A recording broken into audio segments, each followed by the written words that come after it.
Mahigit 75,000 katao ang naaresto dahil sa paglabag sa mga ordinansa sa Metro Manila sa loob lamang ng mahigit isang linggo ng pagpapatupad ng Safer Cities Initiative. Batay sa datos ng PNP, umabot sa 75,492 individual ang nasita mula ika-6 hanggang 13 ng Abril. Nangungunang paglabag ang pag-inom ng alak sa pampublikong lugar. Kasunod ang paglalakad ng walang damit pang itaas, paglabag ng mga minor de edad sa curfew, at paggamit ng videoke lampas alas 10 ng gabi. Sa isang araw lamang, 7,325 violators ang naitala, kung saan 2,121 ang nahuli sa public drinking.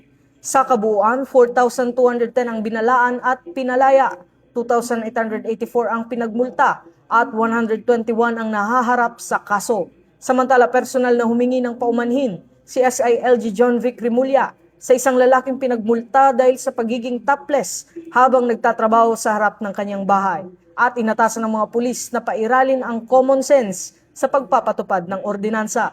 Tinitiyak naman ng PNP na paiigtingin pa ang patas at makataong pagpapatupad ng mga ordinansa, kasabay ng panawagan sa publiko na maging disiplinado at sumunod sa mga alituntunin para sa mas ligtas na komunidad.